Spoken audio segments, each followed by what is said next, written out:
மாணவர்களே வணக்கம். எது, எங்கே, எப்போது வரும் என்னும் தலைப்பில் இப்பகுதியில் ரகர ழகர வேறுபாடுகள் பற்றி விளக்கமாக நாம் பார்க்க உள்ளோம். பகுதி 2.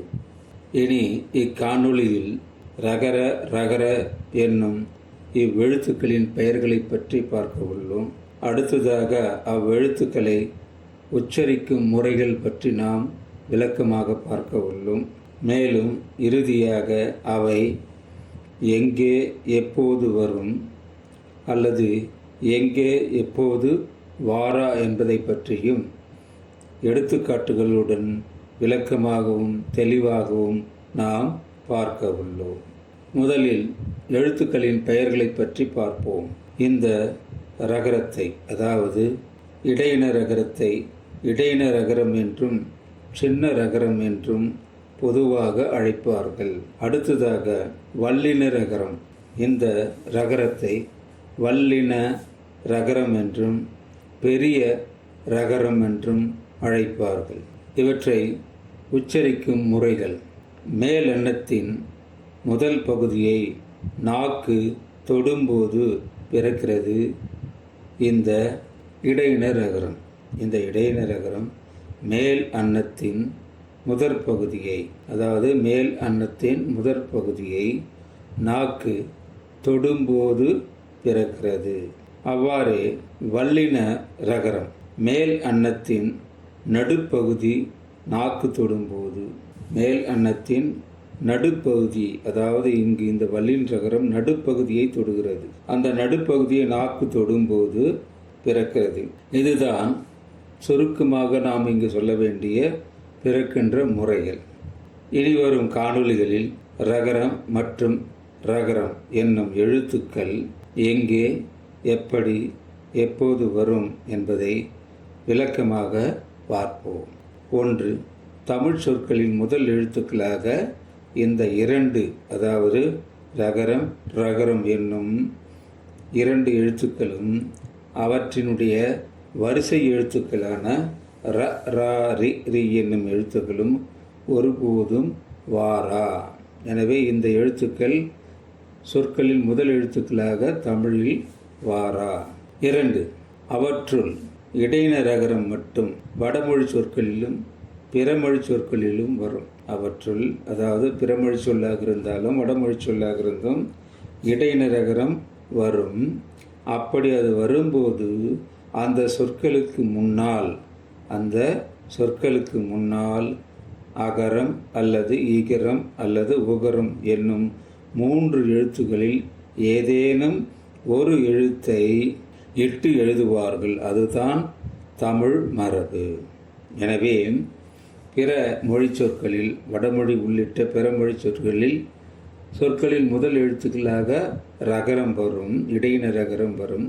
அப்படி வரும்போது அவற்றுக்கு முன்னால் அகரத்தையோ இகரத்தையோ உகரத்தையோ இட்டு எழுதுவார்கள். இதுதான் தமிழர் மரபு. இந்த எடுத்துக்காட்டுகளை பாருங்கள். வடமொழி சொற்கள். அந்த வடமொழி சொற்களை தமிழில் எழுதும்போது எப்படி எழுத வேண்டும் என்பதை இங்கு நாம் பார்க்கலாம். ரங்கநாதன், ராமசாமி, ராமன், ராவணன், ரோமம், ராணி. இந்த சொற்கள் அனைத்துமே வடமொழி சொற்களாகும். இந்த சொற்களை தமிழில் எழுதும்போது அரங்கநாதன், ரங்கநாதன் என்பதை அரங்கநாதன் அகரமிட்டு எழுதுகிறார்கள். ராமசாமி என்பதை இராமசாமி என்று இகரமிட்டு எழுதுகிறார்கள். ராமன் என்பதை இராமன் என்று இகரமிட்டு எழுதுகிறார்கள். ராவணன் என்பதை இராவணன் என்று இகரமிட்டு எழுதுகிறார்கள். ரோமம் என்பதை உரோமம் என்று உகரமிட்டு எழுதுகிறார்கள். ராணி என்பதை இராணி என்று எழுதுகிறார். இதுதான் தமிழில் வடமொழி சொற்களை எழுதுகின்ற முறை ரகரம் வரும்போது. அடுத்த எடுத்துக்காட்டுகளை பாருங்கள். பிறமொழி சொற்கள், வடமொழி சொற்கள் அல்லாத பிறமொழி சொற்கள், அவற்றின் முதலில் ரகரம் வரும்போது எப்படி எழுத வேண்டும் பாருங்கள். ரயில் என்பது பிறமொழி சொல்லு. அதை தமிழில் எழுதும்போது இரயில் என்று இகரமிட்டு எழுத வேண்டும். ரசீது என்பதும் அவ்வாறே. அதை தமிழில் எழுதும்போது ரசீது இகரமிட்டு எழுதுகிறார். ரூபாய் என்பதும் பிறமொழி சொல்லு.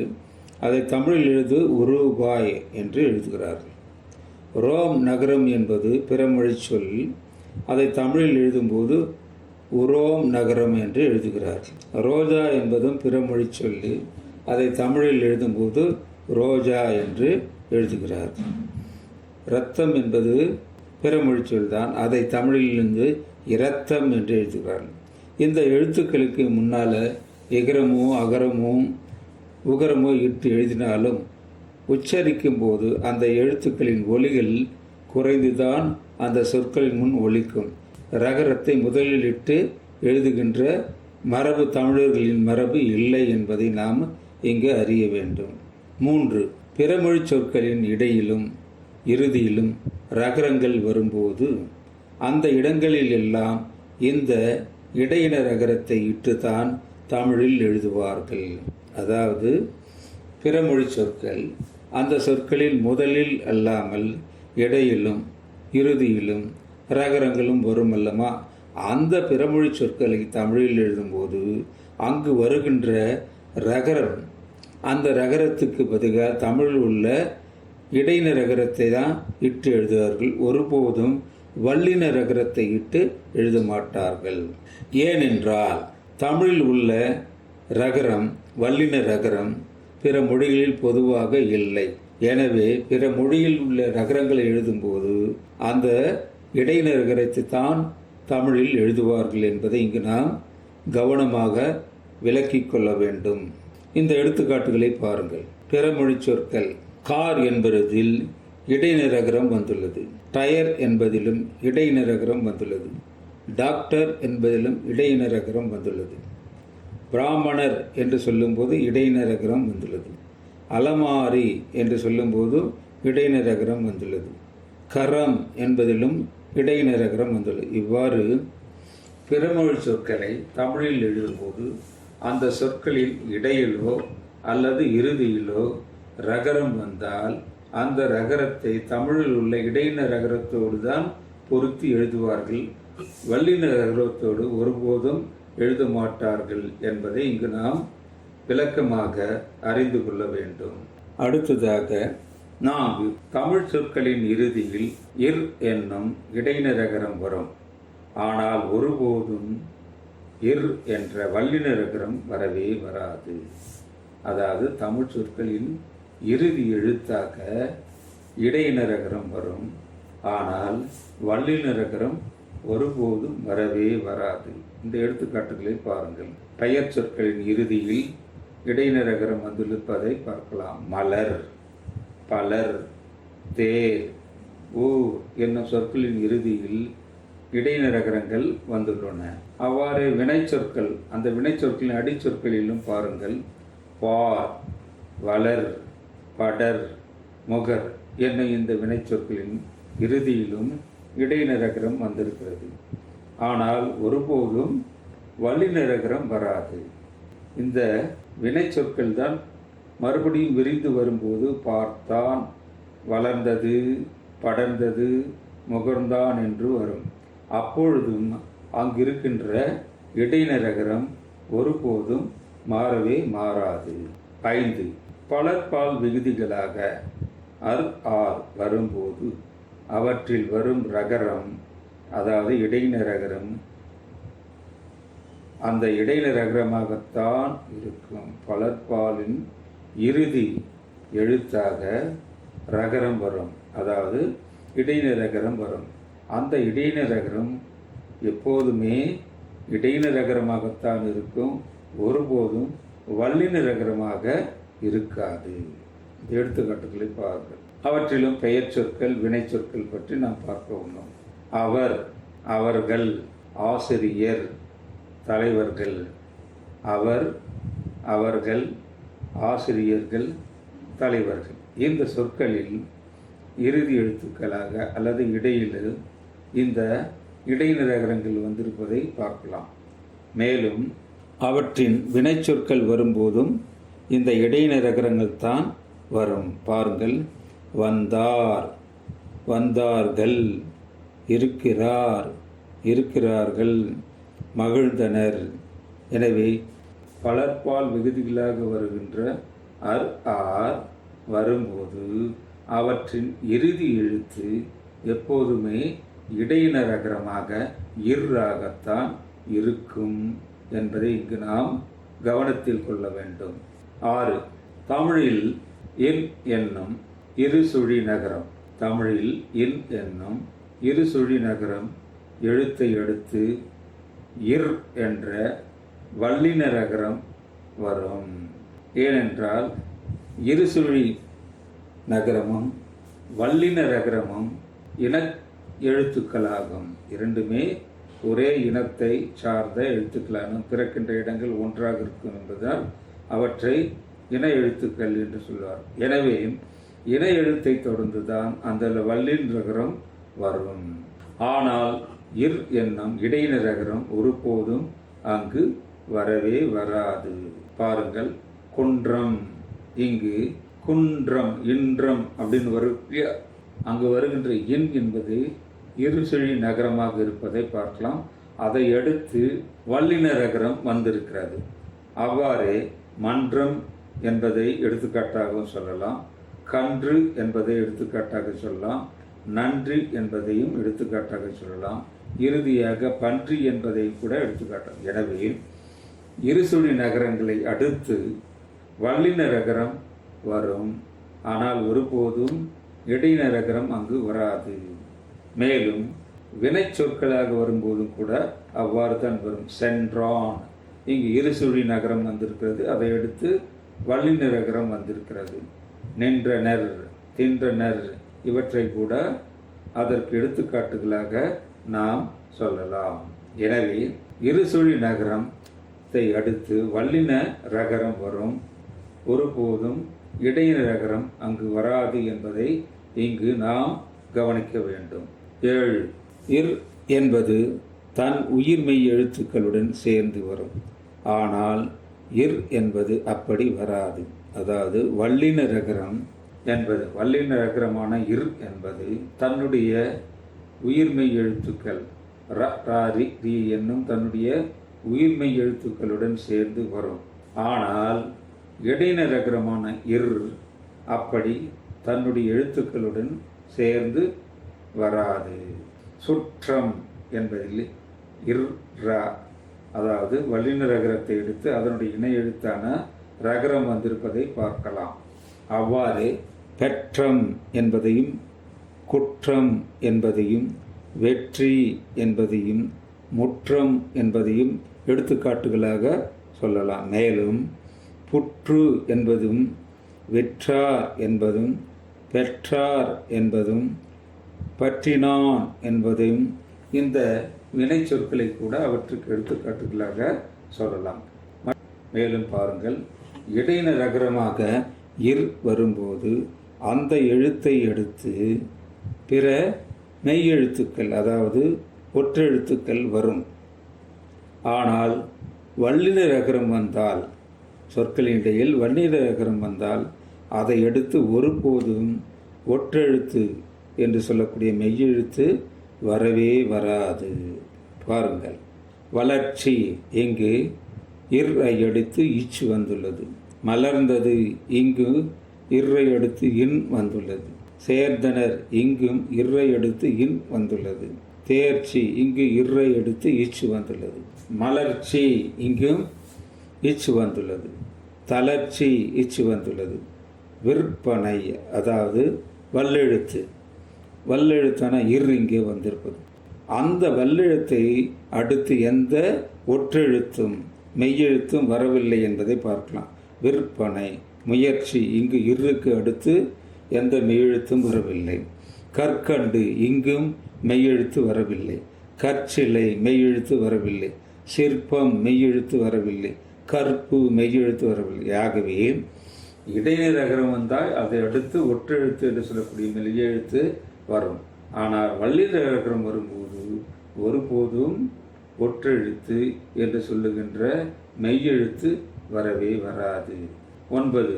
இர் என்னும் மெய்யெழுத்துக்கு பிறகு, இர் என்னும் மெய்யெழுத்துக்கு பிறகு க, ச, த, ந, ப, ம, ய, வ, ஞ என்னும் எழுத்துக்கள் வரும். அவ்வாறே இர் என்னும் வல்லின எழுத்துக்கு பிறகு க, த, ப, ர என்னும் 4 எழுத்துக்களே வரும். இந்த எடுத்துக்காட்டுகளை பாருங்கள். அவர்கள் இடைநிரகரத்தை தொடர்ந்து கா வந்துள்ளது. வேர் சிறிது இடைநிரகரத்தை தொடர்ந்து சகரம் வந்துள்ளது. வேர் தீது இங்கு இடைநிரகரத்தை தொடர்ந்து தகரம் வந்துள்ளது. வேர் நீண்டது இங்கு நகரம் வந்துள்ளது. வேர் பெரிது இங்கே பகரம் வந்துள்ளது. வேர் மாண்டது இங்கே மகரம் வந்துள்ளது. பார்வை இங்கே வகரம் வந்துள்ளது. வேர் யாது இங்கே வகரம் வந்துள்ளது. வேர் ஞான்றது இங்கே நகரம் வந்துள்ளது. இவ்வாறு இடைநிரகரத்தை தொடர்ந்து இந்தந்த எழுத்துக்கள் வரும் என்பதை பார்த்தோம். ஆனால் வல்லினரகத்து வந்தால் அந்த வல்லினரகரத்தை, அந்த இர் என்னும் வல்லினரகத்தை தொடர்ந்து ஒரு சில எழுத்துக்களே வரும். பாருங்கள், எடுத்துக்காட்டு கற்க இங்கு வல்லினரகரம் வந்துள்ளது, அதை அடுத்து ககரம் மட்டும் வந்துள்ளது. கற்பு இங்கு பகரம் வந்துள்ளது. கற்றவை இங்கு வகரம் வந்துள்ளது. இவ்வாறு இந்த ககரம், தகரம், பகரம், ரகரம் என்னும் 4 எழுத்துக்களே வல்லின எழுத்துக்களை தொடர்ந்து வரும். 10 தனிக்குறில் எழுத்தை அடுத்து இர் வரும். ஆனால் இர் இடைநிரகரம் ஒருபோதும் வராது. அதாவது ஒரு சொல்லின் முதல் எழுத்து குறிலாக இருக்கும், அதை அடுத்து இந்த ரகரம் வரும். இர் அல்லது மற்ற எழுத்துக்கள் வரும். இதை தான் தனிக்குறிலை அடுத்து வருகின்ற எழுத்துக்கள் என்று சொல்வார்கள். பாருங்கள், இந்த எடுத்துக்காட்டுகளை பாருங்கள். கற்பனை, கற்பனை என்ற சொல்லில் தனிக்குறிலாக ககரம் வந்துள்ளது, அதை அடுத்து வல்லின எழுத்து வந்திருக்கிறது. இர் என்னும் வல்லின எழுத்து வந்திருக்கிறது. அங்கே ஒருபோதும் இர் என்ன இடையினை எழுத்து வரவே வராது. அதுதான் இந்த விதி. சிற்பம் என்பதிலும் சகர எடுத்து இர் வந்துள்ளது. கற்றல் என்பதிலும் ககரத்தை எடுத்து இர் வந்துள்ளது. அற்பன் என்பதிலும் அகரத்தை எடுத்து இர் வந்தது. இப்படி தனிக்குறில் எழுத்து வந்தால் ஒரு சொல்லில் தனிக்குறில் வரும்போது அதை எடுத்து வல்லின ரகரம்தான் வரும், ஒருபோதும் இடைநிரகரம் வராது. ஆனால் அர்ச்சனை, அர்ஜுனன் என்னும் சொற்களில் தனிக்குறிலை எடுத்து இடையினை எழுத்தான இர் வந்திருப்பதை பார்க்கலாம். ஆனால் அந்த சொற்கள் அனைத்துமே வடமொழி சொற்களாகும். எனவே வடமொழி சொற்களில் எவ்வாறு வரலாம், தமிழ்மொழி சொற்களில் எவ்வாறு வராது என்பதை தான் இங்கு நாம் கவனிக்க வேண்டும். 11 இற்ற என்று வரும். ஆனால் இர்ற என்று வரவே வராது. இற்ற என்று வரலாம். வல்லின ரகரம் இற்ற என்று வரும். ஆனால் இடையின ரகரம் இர்ற என்று ஒருபோதும் வரவே வராது தமிழில். இந்த எடுத்துக்காட்டுகளை பாருங்கள். குற்றம் வல்லின ரகரம் இரட்டித்து வந்துள்ளது, இற்றம் என்ற பொருளில் வந்திருக்கிறது. சுற்றம் இதற்கு எடுத்துக்காட்டாக சொல்லலாம் பெற்றம். ஆனால் பிறமொழி சொற்கள் இர்ற என்பது வரும், ஒருபோதும் இற்ற என்பது வராது. பாருங்கள், குர்ரம் இது தெலுங்கு சொல்லு, குதிரை என்பது இதற்கு பொருள். இங்கே குர்ரம் என்று இர்ரா என்பது வந்துள்ளது, இடையின ரகரம் வந்துள்ளதை பார்க்கலாம். எர்ரகுண்டா இதுவும் ஆந்திராவில் உள்ள ஒரு நகரம். இங்கும் பாருங்க இர்ரா என்றது வந்திருப்பதை பார்க்கலாம். புர்ர கதா இதுவும் தெலுங்கு சொல்லு, இதிலும் அவ்வாறு வந்திருப்பதை பார்க்கலாம். எனவே பிறமொழி சொற்களில் இர்ரா என்னும் இடையின ரகரங்கள் வரும். ஆனால் ஒருபோதும் தமிழ் சொற்களில் குற்றம், சுற்றம், பெற்றம், சுற்றினான் என்று வருமே ஒழிய குர்ரம், சுற்றம் என்று வரவே வராது. அவ்வாறு அவற்றை நாம் உச்சரிக்கவும் கூடாது. உச்சரித்தலும் தவறான முறையாகும். 12 இற்ற என்று சொற்களில் வரும்போது அதை இற்ற, இட்டு, ர என்று தான் தமிழில் உச்சரிக்க வேண்டும். அதாவது வல்லின ரகரம் இரட்டித்து வரும்போது அவற்றை உச்சரிக்கும் போது இர்ரா என்று உச்சரிக்காமல் இற்றா என்று உச்சரிப்பார்கள். இதுதான் முறை. பாருங்கள், குற்றம் என்பதை குற்றம் என்று தான் உச்சரிக்க வேண்டும். சுற்றம் என்பதை சுற்றம் என்று தான் உச்சரிக்க வேண்டும். பெற்றம் என்பதை பெற்றம் என்று தான் உச்சரிக்க வேண்டும். அவ்வாறே சுற்றினான், பற்றினான் என்னும் சொற்களை கூட எடுத்துக்காட்டுகளாக சொல்லலாம். 13. கிறு, கின்று என்பன நிகழ்காலத்தை காட்டும் இடைநிலைகள். அதாவது இடைநிலைகள் என்று சொல்லுகின்ற காலத்தை காட்டும் இடைநிலைகள் என்று அவற்றை சொல்லுவார்கள். காலத்தை காட்ட நிகழ்காலத்தை காட்டும் இடைநிலைகள் என்று கிறு, கின்று என்னும் இந்த சொற்களை சொல்லுவார்கள். அவற்றில் ரு என்னும் வல்லின ரகரங்கள் தான் வரும். அதாவது கிறு, கின்று, ஆனென்று. ஆனென்று என்பதை இக்காலத்தில் நாம் பயன்படுத்துவது இல்லை. எனவே கிறு, கின்று என்னும் காலத்தை காட்டுகின்ற இடைநிலைகளில் வருகின்ற ரகரங்கள் எப்பொழுதுமே வல்லின ரகரமாகத்தான் இருக்கும். ஒருபோதும் அவை இடைநில ரகரங்களாக இருக்கா. பாருங்கள், அவன் படிக்கிறான். படிக்கிறான் நிகழ்காலம். இங்கு கிறு என்பது வந்துள்ளது. அவர் பாடம் நடத்துகின்றார் என்பது நிகழ்காலம். இங்கு கின்று என்பது வந்துள்ளது. மாணவர்கள் விளையாடுகின்றார்கள். இங்கும் கின்று என்பது வந்துள்ளது. அவர்கள் தேர்வு எழுதுகிறாள். அவள் தேர்வு எழுதுகிறாள். இங்கு கிறு என்பது. எனவே நிகழ்காலத்தை சுட்டுகின்ற இடைநிலைகளான கிறு, கின்று என்று சொற்கள் என்னும் உருபுகள் இடைச்சொற்கள் வரும்போது அவற்றில் வருகின்ற ரகரம் ஒருபோதும் இடையின ரகரமாக இருக்காது, வல்லின ரகரமாகத்தான் இருக்கும் என்பதை இங்கு நாம் கவனிக்க வேண்டும். 14. நகரத்தை இறுதியில் உள்ள சொல்லுடன் அல்லது லகரத்தை இறுதியில் உள்ள சொல்லுடன் வல்லின எழுத்தை முதலில் உடைய சொல் வந்தால் நகரம் அல்லது லகரம் தெரிந்து அங்கு ரகரம் என்னும் வல்லின ரகரம் தோன்றும். அதாவது இரு சுழி நகரத்தை இறுதியில் உள்ள சொல்லுடன், அதாவது இன் என்னும் இரு சுழி நகரத்தை இறுதியில் உள்ள சொல்லுடன் அல்லது இல் என்னும் மேல் நோக்கிய லகரத்தை இறுதியில் உள்ள சொல்லுடன் வல்லின எழுத்தை முதலில் உடைய சொல் வந்து சேர்ந்தும்போது, வல்லின எழுத்தை முதலில் கொண்ட சொல் வந்து சேரும்போது அங்கு நிலைமொழியில் உள்ள நகரம் இருசுழி நகரம் அல்லது நிலைமொழியின் இறுதியில் உள்ள மேல் நோக்கிய லகரம் இர் என்று தெரிந்து வரும், அதாவது மாறி வரும் என்பதுதான் இங்கு புணர்ச்சி விதி. பாருங்கள், இந்த எடுத்துக்காட்டை பார்த்தால் புரியும். பொன் கூட்டல் பாதம். பொன் என்னும் நிலைமொழியின் ஈற்று எழுத்து நகரம். பாதம் என்னும் வருமொழியின் முதல் எழுத்து வல்லின எழுத்தான பா. இப்படி இரண்டும் இணைந்து வரும்போது அங்கு பொன் என்பதில் இருக்கின்ற நகரம் இருசுழி நகரம் இர் என்று வல்லின எழுத்தாக மாறி இருப்பதை பார்க்கலாம். பொன் கூட்டல் பாதம் பொற்பாதம்.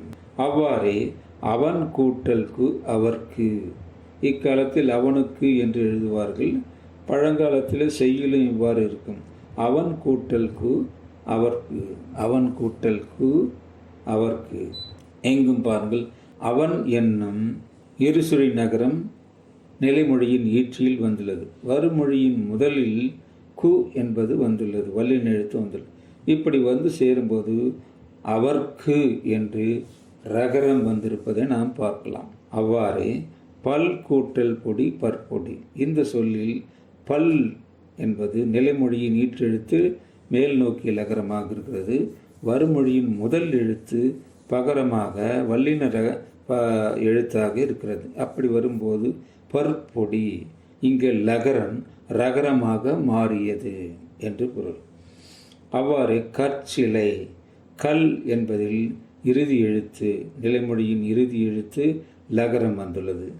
வருமொழியான சிலை என்பதில் சகரம் வந்துள்ளது, முதல் எழுத்தாக வந்துள்ளது.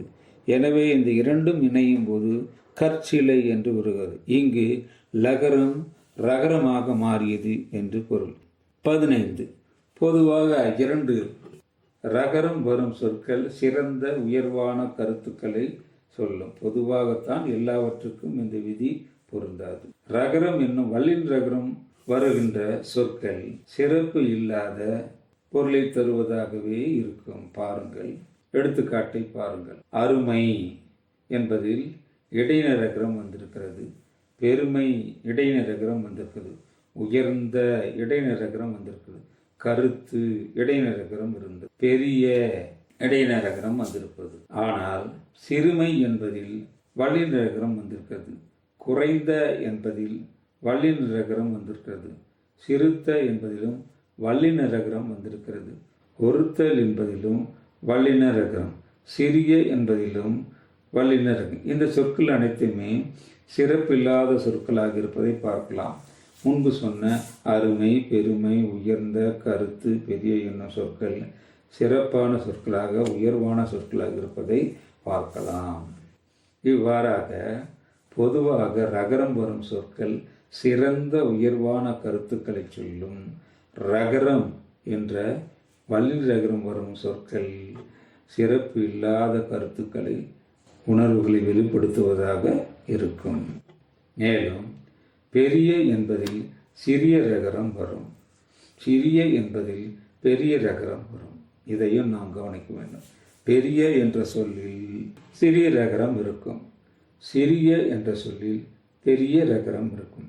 இதனுடைய தத்துவம் என்னவென்றால், எந்த ஒரு பெரிய பொருளாக இருந்தாலும் அதிலும் அந்த பொருளாலும் சிறிய தீங்குகள் இருக்கின்றன என்பதை அது காட்டுகிறது. அவ்வாறு எந்த ஒரு சிறிய பொருளாக இருந்தாலும், எந்த ஒரு சிறிய பொருளாக இருந்தாலும் அவற்றிலும் உயர்வான பெரிய ஒரு நன்மை இருக்கிறது என்பதை இந்த சொற்கள் காட்டுகின்றன. இதைத்தான் தத்துவம் என்று சொல்லுவார்கள். சிறிய என்பதில் பெரிய ரகரமும், பெரிய என்பதில் சிறிய ரகம். எனவே ஒரு பெரிய பொருளில் சிறு சிறு தீமைகள் இருக்கும், ஒரு சிறிய பொருளில் பெரிய நன்மைகள் கூட இருக்கும் என்பதைத்தான் இந்த எடுத்துக்காட்டுகள் காட்டுகின்றன. இறுதியாக பிழையற்ற சொற்களும் நிறைய தமிழில் உள்ளன. அந்த சொற்களை பற்றி நாம் ஒரு சில சொற்களை மட்டும் இங்கு நாம் பார்ப்போம்.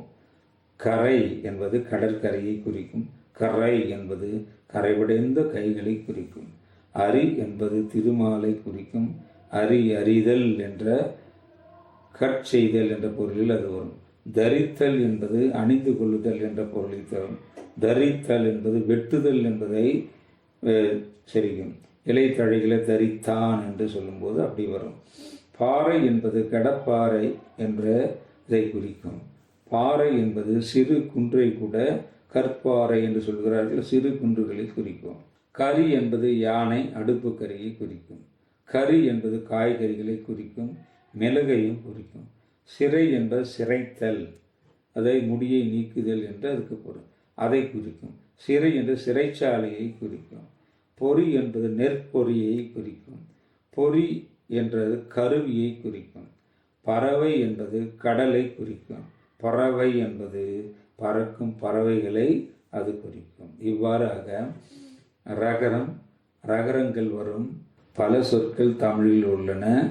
அந்த சொற்களை மேலும் மேலும் பல நூல்களை படிப்பதன் மூலம் நாம் அறிய முடியும்.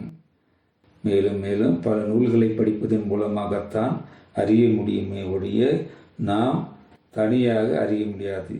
அதனால் நாம் தொடர்ந்து தமிழ் நூல்கள் பலவற்றை படிக்க வேண்டும். அப்படி படிக்கும்போது தான் இந்த சொற்கள் வரும், அவற்றின் பொருளை நாம் முறையாக உணர முடியும். இதுவரை இக்காணொலியில் ரகர என்னும் எழுத்துக்களின் பெயர்களை பற்றி பார்த்தோம். அடுத்து அந்த எழுத்துக்களை உச்சரிக்கும் முறைகளை பற்றி பார்த்தோம். அடுத்து அவை எங்கே எப்போது வரும் அல்லது எங்கே எப்போது வராது என்பதையும் பார்த்தோம். இதுதான் இக்காணொலியை இதுவரை பொறுமையாக கண்டுகளித்த மாணவர்களுக்கு மிக்க நன்றி, மிக்க மகிழ்ச்சி.